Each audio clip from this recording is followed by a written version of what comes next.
नमस्कार, आपल्या चॅनलमध्ये तुमच्या सगळ्यांचं स्वागत आहे। तर आज आपण एकदम टेस्टी आणि अतिशय पौष्टिक अशी भाजी बघणार आहोत। तर ब्रोकोलीची भाजी आज मी करणार आहे। ब्रोकोली अत्यंत आरोग्यदायी असते। तर आपण रेसिपीला लगेच सुरुवात करूयात। तर इथे मी 250 ग्रॅम ब्रोकोली घेतलेली आहे। म्हणजे पाव किलो ब्रोकोली आपण घेतलेली आहे। तर ते आता आपल्याला जसा फ्लॉवर असतो तसंच आपल्याला त्याची फुलं काढून घ्यायची आहेत। तर अशा पद्धतीने मी दाखवलेल्या पद्धतीने अशी छान कट करून घेते। त्याचा स्टेम देठ मी काढून टाकलेला आहे आणि वरची सालं काढून अशा पद्धतीने छोट्या आकारामध्ये फुलं मी करून घेतलेली आहेत। तुम्ही इथे पाहू शकता। तर अशा पद्धतीने सर्व ब्रोकोली मी चिरून घेते। तर मी सांगितल्याप्रमाणे सर्व ब्रोकोली अशी छान फुलं काढून घेतलेली आहेत चिरून। आणि आता आपल्याला ही छान एकदा मी वॉश करून घेतला होता, पुन्हा एकदा वॉश करून घेते। तर इथे मी पाण्यामध्ये डीप केलेलं आहे आणि आपल्याला हे छान वॉश करून घ्यायचं आहे। छान हाताने मी इथे धुवून घेतलेली आहे, तुम्ही पाहू शकता। हे फुलं पाण्यामध्ये घालून मी छान इथे धुवून घेते। तर तुम्ही ब्रोकोलीचं सूप वगैरे करणार असाल किंवा ब्रोकोली तुम्ही गरम पाण्यामध्ये सुद्धा भिजवून छान धुवून घेऊ शकता। त्यानंतर मी इथे स्ट्रेन करण्यासाठी ठेवलेली आहे। तर आपण यातलं पाणी सगळं काढून टाकणार आहोत। त्यानंतर कढईमध्ये मी 2 चमचे तेल घेतले। तेल व्यवस्थित तापल्यानंतर मी त्यामध्ये घातले अर्धा चमचा जिरे आणि त्यानंतर 2-4 लसूण पाकळ्या बारीक चिरून घातलेल्या आहेत।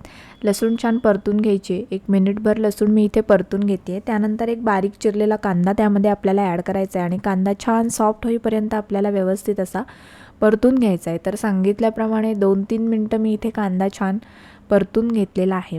त्यानंतर मी ॲड केलेला आहे 1 टोमॅटो, बारीक चिरून टोमॅटो घातलेला आहे।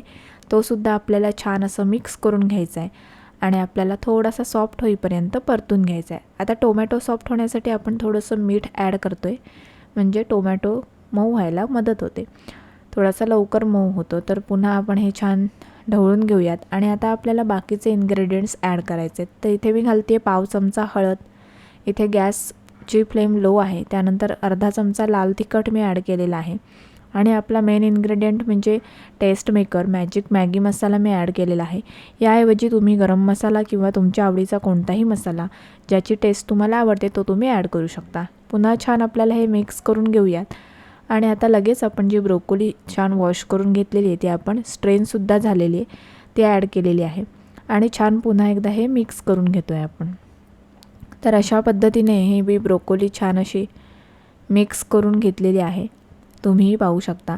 आणि आता आपल्याला शिजण्यासाठी फक्त पाणी 2-3 चमचे पाणी मी त्यामध्ये ॲड केलेलं आहे। पुन्हा मिक्स करून आपल्याला ही झाकून एक 5 ते 7 मिनिटं मीडियम हीटवरती छान अशी शिजवून घ्यायची।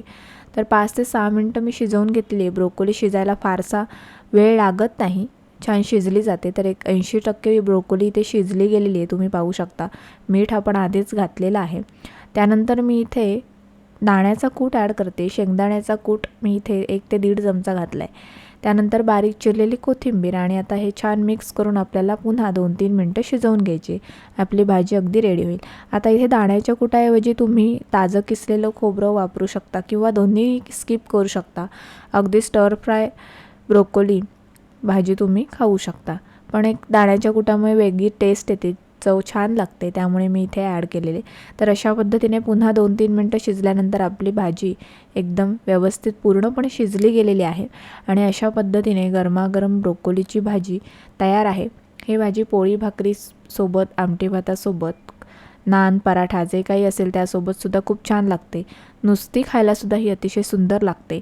ब्रोकोली ही अत्यंत हेल्दी आहेच, कारण ही तुम्हाला वजन कमी करायचं असेल किंवा त्यामध्ये न्यूट्रिएंट्स खूप आहेत, मेटाबॉलिझम सुधारतं, इम्युनिटी वाढते, एक ना अनेक ब्रोकोलीचे फायदे आहेत।